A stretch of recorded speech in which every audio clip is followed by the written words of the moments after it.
Okay.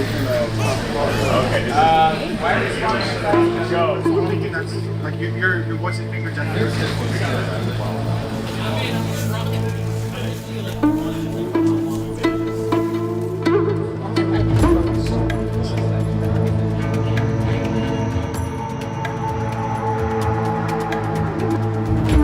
Z, you want to start?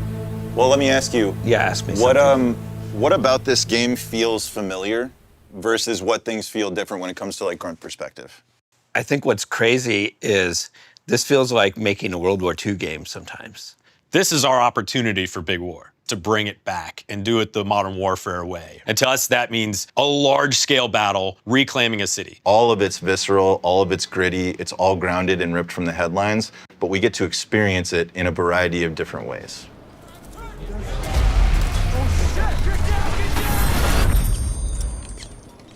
We need to go back to the call of duty. So the call of duty came about. It was your duty to serve your country, your duty to fight in the war for your country. So this time around, we were like, all right, we're gonna be in Korea. It's North versus South. What better place to go back to the roots of what Call of Duty is than that conflict? We dug into pretty hard the history of, North and South Korea, the reason that there's a, divide in the first place. Mm-hmm. And now we're getting to go back to that actual huge forces in direct conflict, two actual modern militaries. Like, what is big war? What is big war? What right? is big, and yeah. you ask a person, everybody has a different identity of what big war is. You can imagine the powder keg that's underneath, this place inherently. It's built in, unfortunately, but we got to explore that. When I was growing up, that was still very real, and so our campaign levels definitely adds that threat looming feeling to actually happening. So this story kind of is like, what if? The city of Hajin is a really important aspect of the story overall. When conflict breaks out on the Korean peninsula, this is where the conflict happens. North Korea invades this place first and takes this place. South Korea and North Korea was kind of part of the main story point of the single-player mission.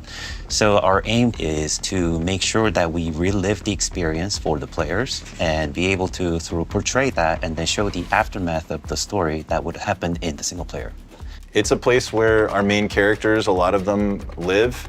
It's what they call their home. And we were really inspired to make sure that this place was as accurate as possible, make sure the people that were inhabiting it were as grounded and realistic as possible.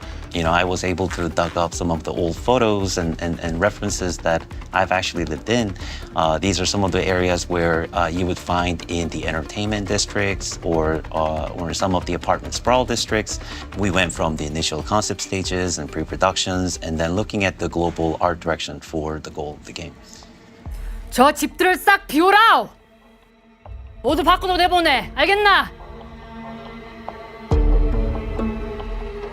The narrative team and Grigsby, they have dialogue coaches and they have their lines, and we got to review every single line to feel like if this person is from the southern region of South Korea, then they need to have a specific dialect. We needed to make sure those elements are there. It makes us get immersed into it because their lines are so good and their emotions through the acting is so good that we were like, we bought it right away. 뭐야? 잠깐만. 아, 진짜? 야, 이거 누구야? 두파. 우탱. 형, 나도 들어보자. 야, 기회 들어가는 거다. 입 아니고. Hey, fellas, I don't got my subtitles on. Speak my 말라고. language, please. If we can look at this, I actually wanted to see how many people we have in here, in the blockout. 2, 3, 4, 5. So 8 total? Yeah, I think we'll probably need to do more like 12, because this has to be a battle. This has to be my guys might go Flank fuck. over on the side. And then, yeah, exactly. This is a little more complicated than some of the other ones, but we'll get there. Yeah. One of the things that makes Modern Warfare 4 unique is it has multiple story threads. We get to experience different threads of the story through different characters and how they resolve the conflict that they come across. In South Korea, conscription is mandatory, which means all young people have to go into military service. We wanted to use that as a starting point for our character Park. He starts as a grunt who would rather be doing something else, and when war breaks out, he's forced to make a decision about how he's going to respond to that. Just starting from that of like the value of choice or not having choice, and for Park, it's I think the line we used was like, or they didn't give me the option to sign up. They just told me when to show up. Exactly. Right. Yeah. But he decides how he leaves. As the story starts to unfold, it goes from I'm just hazing a new guy and doing my daily stuff to, okay, now I have to figure out how I'm going to help keep myself and my guys alive. And we get to see that kind of play out through all these different, harrowing situations. Like your city is being bombarded. You're, just running from space to space as North Koreans are, falling and literally dropping in from the sky. And so it's just like you've never fired your gun at another person before. What does that feel like? What are you going to do mentally, to prepare yourself for like, no, it's time to, it's time to initiate combat, right? Like that's a tough decision to make. And so I think that was an interesting place to go with someone who didn't ask for this, who didn't sign up, for a war, but is faced with fighting through one.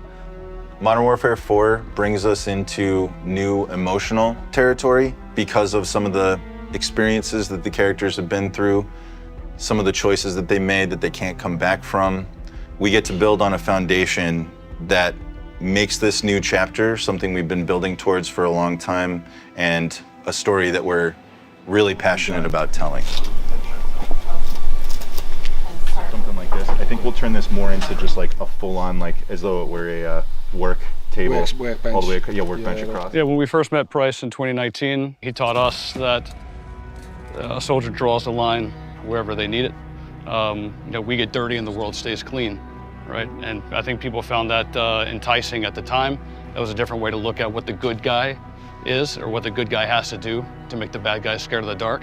But here we are in Modern Warfare 4, and what is the evolution of that, right? Where do you take that to the end of the line, right? Now with Praiss, this is an operator that essentially, after the events of the last game, has turned into an outlaw, right? He doesn't have the same, security apparatus that he had. He doesn't have the same tools necessarily of his trade.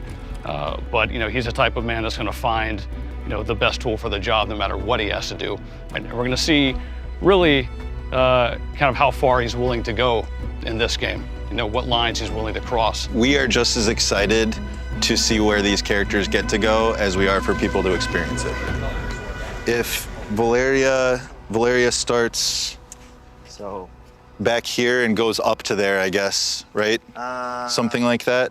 So they get out of the helicopter. Yeah. They open the door. She's like talking to him like, yeah, you better not miss it. And then they all get out and come up, and then we land here. Modern Warfare is synonymous to Infinity War, and we make it what it is for millions of people across the world. So for me, everything that we do and everything that we put in our game has to feel authentic. Who the characters are, the conflict they're thrown into, and the ways that they resolve that conflict is integral to what Modern Warfare is. And putting the player right in the middle of it. Putting the player right in the middle of the action.